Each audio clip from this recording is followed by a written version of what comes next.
الصمد الذي لم يلد ولم يولد ولم يكن له كفوا أحد وأشهد أن لا إله إلا الله وحده لا شريك له الغني عن الشريك والوزير والمقدس عن الضد والند والشبيه والنظير وأشهد أن محمدا عبده ورسوله البشير النذير والداعي إلى الله بإذنه والسراج المنير اللهم صل وسلم وبارك عليه وعلى آله وأصحابه ومن تبعهم بإحسان إلى يوم الدين أما بعد أعوذ بالله من الشيطان الرجيم الله تعالى أيتام يسلسل من سورة الله وتعاونوا على البر والتقوى ولا تعاونوا على الإثم والعدوان واتقوا الله إن الله شديد العقاب الله تعالى هم buyurar hem yerden inleşiriz birbirigizga izgilikda Allah Teala kuşkanlarını hayırlı işlerini işlevde hem Allah Teala kıyman işlerden tıyılırga birbirigizga yerden inleşiriz ve takva hem takvalıkta yani Allah Teala kıyman işlerden tıyılda birbirigizga yerden inleşiriz haram işlerden tıyılda وَلَا تَعَاوَنُوا عَلَى الْإِثْمِ وَالْعُدْوَانِ hem kıyar Allah Teala birbirine yerden inleşirden günah işlerde yaman işlerde hem düşmanlıkta Allah Teala kıyran çiftlerini uzuda hem Allah'tan kurtarız değil, takva oluruz Allah'tan. Taklıkta Allah Teala katı ceza iyesi Allah Teala'nın gazabı, cezası bir katı değil.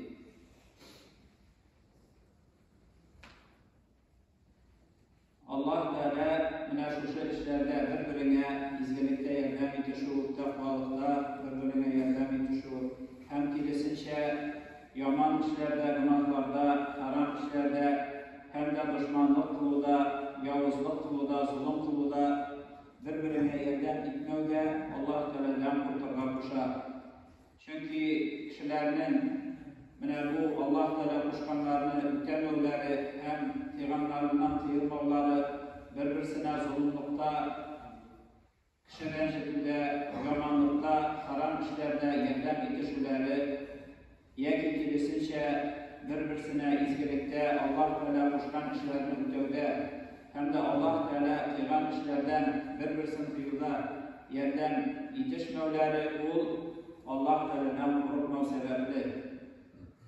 Yani üzerleri için işsiz kalırız deyip kişilerden korku ya ki vakşasız kalırız deyip ya ki dostlarını yuvartırmın deyip ya ki balaları hem başkalarından ayrılırmın deyip ya ki kadınından korkup yani Müslüman diyen kişiler de münəşuşu Allah'tan başkalarından korkuları arkasında Allah Teala kuşkanlarını ütövde birbirine yerden itişmiler, tıyılganlarından tıyılda birbirine yerden itişmiler, ya ki kilisince günah işlerde, haram işlerde bile durup Allah Teala tıygan işlerde, dinge karşı kile tıran işlerde birbirine ya ki zulümda, kişilerine rencilde, onların hakların, malların, canların, baylıkların kıyıda birbirine yerden itişüleri münəşuşu Allah'tan başkadan korkanları için kişiden korkan ya eşliğine bağlıdan ya ki baylığı bir bağlıdan korkan değil. Hem başkalar şuna göre Allah Teala'yı vettekullah. Allah Teala buyurgan işlerini işlev hem tıygan işlerden tıyılı için Allah Teala'dan korku ile şu vakitte kişi bu işlerde birbirine izgilikte yerden itişer hem birbirine yamanlıktan tıyar hem kilisice günah olan haram işlerden saklana hem yerden itmi birbirine. Allah Teala'dan korku arkasında. Şuna göre Allah Teala'yı Allah Teala katı gazap yürüyüşü, Allah Teala'nın cezası katırak, kişilerden bulgan, kişilerden korkuğa karaganda, onlardan bulgan ziyanga karaganda, Allah Teala'dan bulaşak ceza, ol katırak hem kılıçırak kişilerden korkuğa karaganda. Allah Teala şuna göre kabatlap eyter, takva kılınız, Allah'tan korkunuz, hem Allah Teala'nın cezası, Allah Teala'nın cezası ol katı değil. Bukhari'de kitabda Enes ibn Malik radıyallahu anh eyler. Kala Resulullah sallallahu aleyhi ve sellem unsur akhaka zalimen ev mazlumen. Qila ya Resulallah hâzâ nusratuhu mazluman fekeyfe ansuruhu idâ kâne zalimen. Qala temna'uhu minel-zulmi fedâke nasruka iyyâhu. Resulullah sallallahu aleyhi ve sellem eytedi.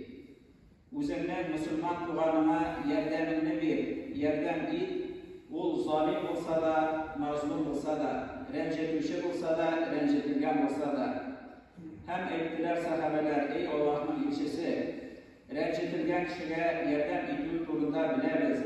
Lakin niçin rencetilmişi zalim kardeşlerimizge yerdem ittik digeç, Peygamberimiz sallallahu aleyhi ve sellem etti. Ana şu zulüm işinden, yamanlığından tıydı. Mine şu senin ona yerden gidiyorum dedi. Kur'an ayetinde etilgençe, birisinçe yerden itişmeriz yavuzlukta, buzuklukta dedi. Bu hadisteydi, Peygamber sallallahu aleyhi ve sellem anlatar.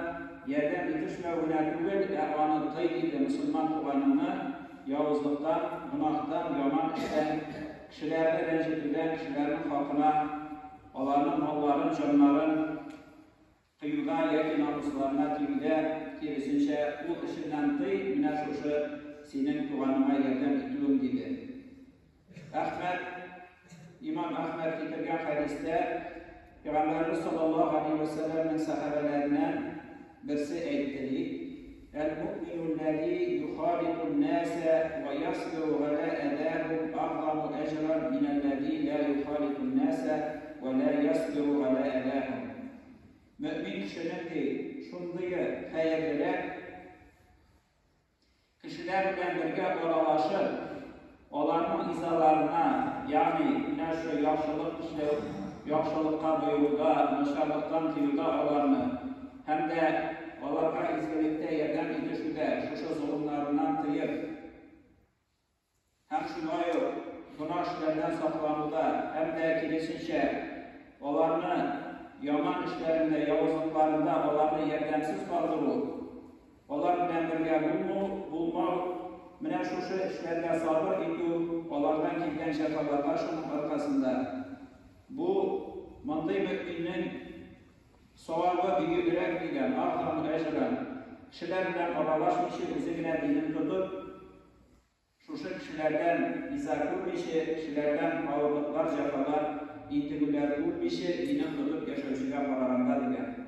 Şuna göre de Allah Teala Kur'an ayetindeyken Müslüman kişi, mümin kişi özü ayrılıp kına öz dinine tutu, tiyiştüğün Allah Teala buyurar, birbirimizge yerden itişiriz diyen. İzgelikte Allah Teala kuşkan hayırlı işlerde hem takvalıkta yani farzlarını ötevde hem de Allah Teala divan haram işlerden tıyılar birbirimizge yerden itişiriz.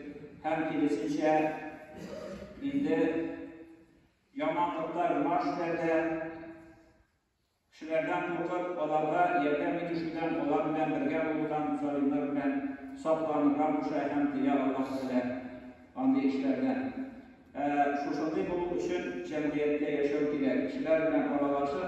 Hem bu artıkta elbette Müslüman kişilerde namaz tutsa da, uraza tutsa da, mandi işler için şuluk Müslümanlardan cefa şehirge, intelirge, hem onlardan ağırlıklar kururge mümkün. Çünkü cemiyette bu kişiler yamanlık, yavuzluk işlerinde bir üzerine onlarını tıyır, bu kilisince cemiyetinin bu kişiye basın yasağına ama siz eğitimde bana rencitliğe getirir. Lakin şuşalarla sabır ediyor, şuşa büyük ecel soğuklarını bilemediği kişiye.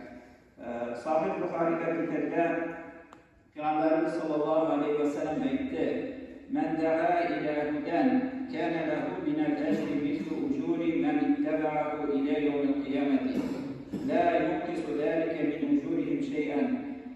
ومن دعا إلى ضلالة كان عليه من الإثم مثل آثام من اتبعه إلى يوم القيامة لا ينقص ذلك من آثامهم. Peygamberimiz sallallahu aleyhi ve sellem aytdi: kim to'g'ri yo'lga, hidoyatga, izgilikka, Alloh taolo yo'lina, dinine chaqirsa, ona şuşu ecir savabları bulur, hem şulay ona ergen kişilerinin ecir savabları bulur, kıyamet gününe kadar. Kişiler menki yaşarken bitiriler. Kubisinin yani, Müslüman diyenlerin de, ülesileri bilmeyi, ölüm durumda bulama dilemiler.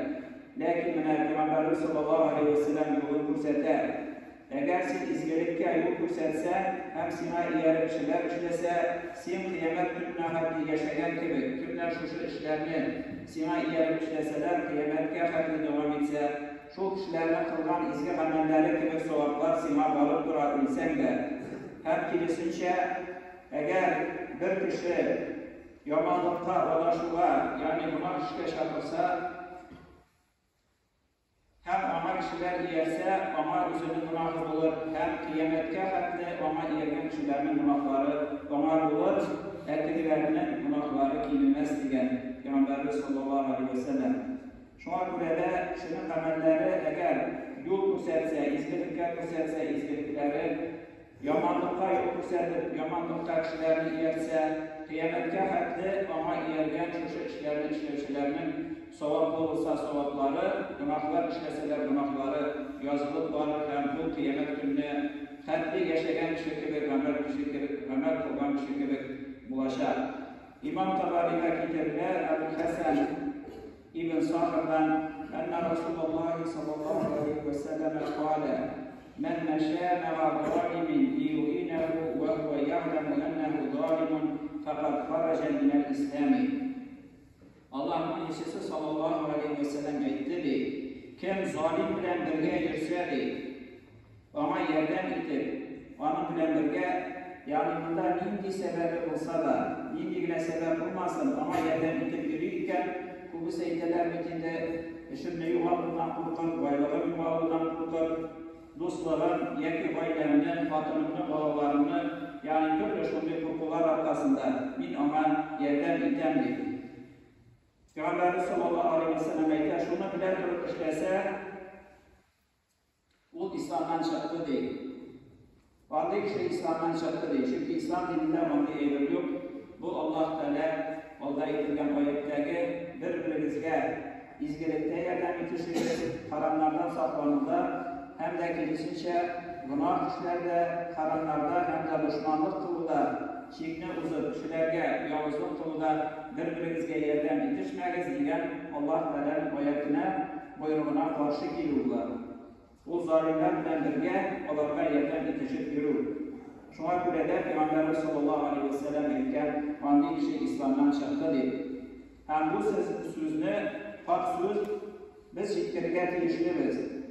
Zalim, yani bir kişi bizimle o zulüm kılıp bütün cemiyetini kul astında tuta olmayı, eğer onun yardımcıları, iyersinler olmasa. Yeryüzünde rızık kurtarala, günah işler, zulümlü, kişilerini rencidi, onların canlarına kıyılmasın, kanların ağzı, malların tartıp alıp gibi namuslarına kıyıp onların yardımcıları, şu yavuzlukta, rızıklıkta, yerden kişilerin bulduğu arkasında. Hem şuna göre de bunun kişiler bilen durup şunu işlese, bu İslam'dan çıktı diyen Peygamberimiz sallallahu aleyhi ve sellem.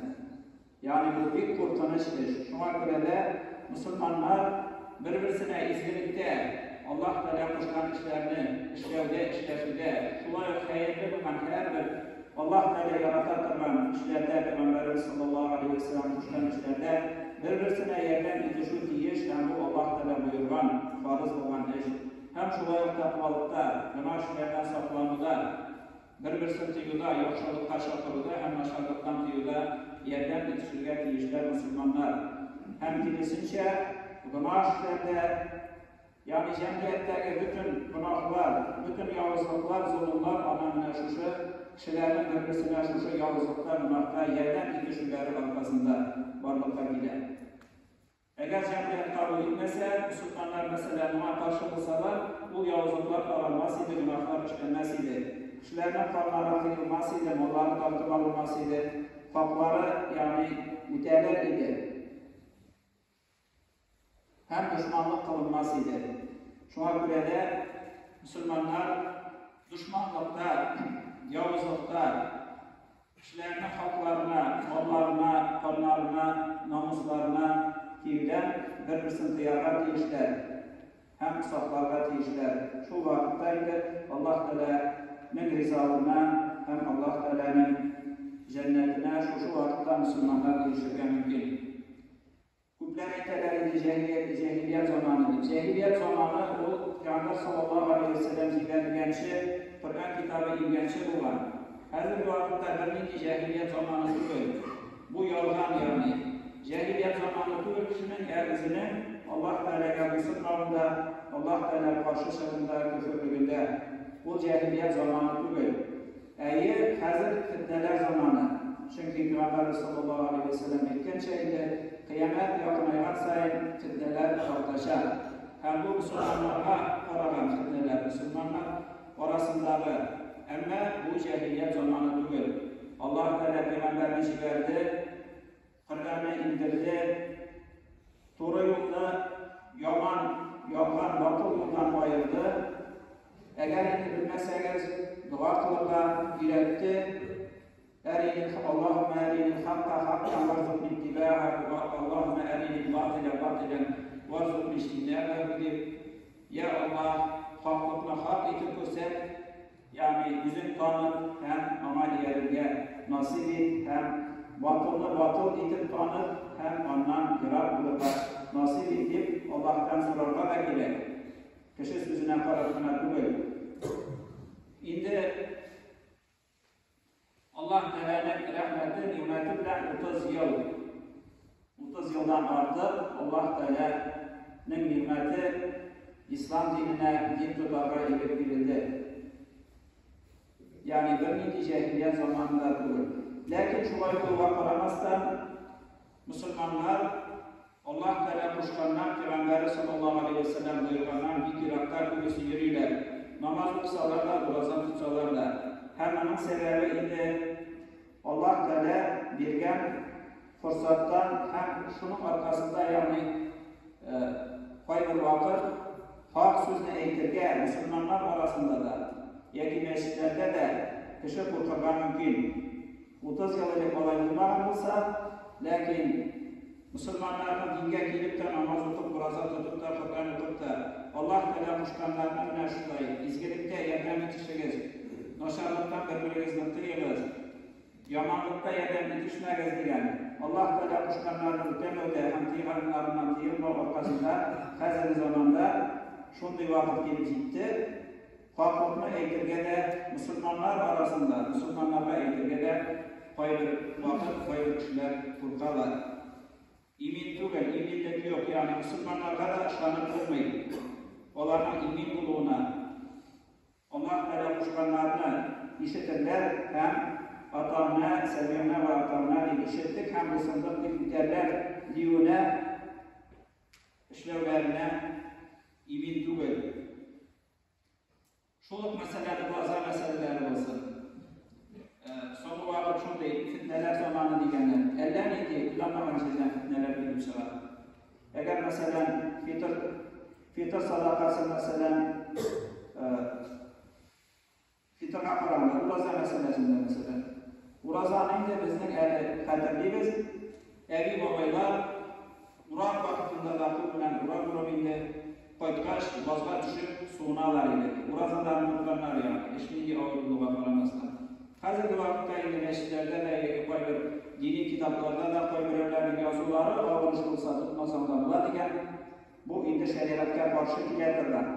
Yani mevzuda bizimiz de bilmegen de sizlegen de dinli üzgertüler, yoğalıklar kürdüler hazırki zamanda bigrek de bu. Üzümüzün ata-babalarımızına yani ağır işlep de, vazda düşüp sununup da Uraza tutkanırsalar ya ki Peygamber sallallahu aleyhi ve sellem vaktinde onda jingil bulan bir işler.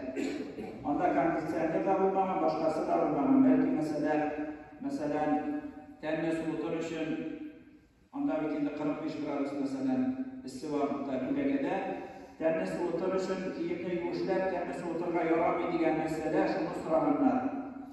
Urazanı bozmayma deyip. Yani Peygamberimiz sallallahu aleyhi ve sellem vaktinde sahabeler vaktinde şu bir sorular olsa, efendim vaktinde işaret olsa, uraza tutup, kıyımda getirse uraza tutmasan da bularken, önemli evler, dinli üzgerlikler, cemaatler, hazır vakitte da var. Hem biz bunu bilip dururlar işte, bizim şeriatımız, dinimiz kamil Allah Teala etken, sizge dinle kamil kıldım deyip. Peygamber sallallahu aleyhi ve sellem zamanında bilgileri, uraza meseleler olsun, başkaları olsun, şuna göre de bu hükümler bilgili olanı üzerinde yol duymasına gerek. Kitaplardan okurlar, işik bizden şeriat kitaplarında yazılgan nerse urazanımıza, nerse urazanımızmay, fitr sadakasını koyda verirler ve şuluk fitr sadakası meselesinde mesela. Yaki zekat sadakalar meselesinde. Dedik bizden yine ota-babalarımız, evi babalarımız, boşver sadakaların bütünüsün mullaga, imamda getiretilen olsalar, meşritte varganda mesela soral tumanı ilişik olar, meşritlerini çalıştılar mıken, işler biten meşrit mesela zorlamalılarla kış günü bitinde, o işler bilen çalışılgan bitinde, nişik koyan bütün aldılar mıken de sorağındaydı, türlü şartlandır şehir yerinde, başka şartlarının ağız yerinde namazlar, barışlar, üzeri, bir-iki uzun kıstırıp varalar, şunun bilen yani, şular üzeri tutlanlar. İmamlar bunlara biz zekat sadaka verdik, şunun bilen tutsun demegenler, namazda varganda da her bir namaz sayıp üzerinden birlikte uzun kıstırıp varganlar.